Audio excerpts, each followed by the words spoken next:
কইবার যাও বাজান? আব্বা আয় ক্লাস সিটান যাবলে সাথে আসলে ওই দেখি আর মনে একবারে ছুটি গিয়ে ওই এবেলা সাইড দেখি আকান ঘুরে এলে মন গান ভালো যাবো চিটং গেলে তুমি আর আইবা না। আসুম আব্বা আসুম আসুম অনেক করে নিশ্চিত থাকতে পারো আজ চলে এসো টেনশন রাখলে আব্বা। আচ্ছা যাইও, তার আগে বৌমার লগে একটু দেখা করো, কি জানি কইব তোমারে। আচ্ছা আব্বা আর খবরের সাথে দেখি অনেকে ইতিরে কি ফোয়ার বই হিসেবে মানে লইন না। কি করুন গো, পোলায় পছন্দ করে বলাইছে।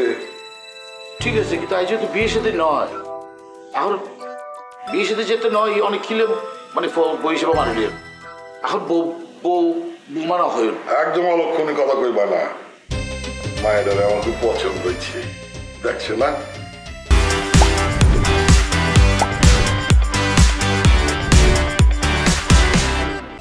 চুল ভিটিক করে বলাইছি, বড় করে বলাইছি আমার কথায়। তাহলে ইতি তো জিন্সে ফেরার জন্য ছাড়ে। আরে ছাড়বো ছাড়বো, আর একটু যখন বয়স হইব না তখন নিজেই ছাড়বো, তখন নিজেই বুঝবো এই পোশাক ওর চলবো না। খালি খালি নিষেধ করে তিক্ততা বাড়ায় লাভ কি কও? তারপর আমি কইছিলাম কই আপনি কি যে শরমের মধ্যে পড়ছি আর কইও না। আসল কথা কি জানো, জবান আর পোশাকের স্বাধীনতা কখনো হরণ করতে হয় না। বয়স বাড়ার লগে লগে দুইটাই বদলায়। তুমি রিমির লগে দেখা করো। ঠিক আছে আব্বা, খালি আয় দেখা করছি।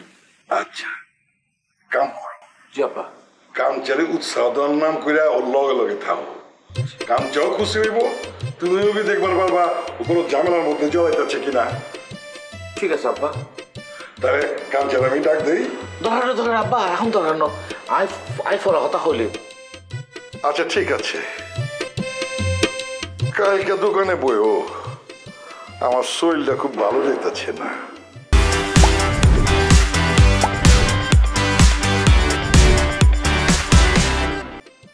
দোকানে বইলে কাঞ্চার পরে কেন যাই আব্বা? তাও তো ঠিক। আচ্ছা তুমি কাঞ্চর লগে আগে কথা কয়ে নাও, কাঞ্চা যদি তোমার লয়া যায় তাহলে গেলা, আর না নিয়ে গেলে দোকানে বইও। ঠিক আছে আব্বা।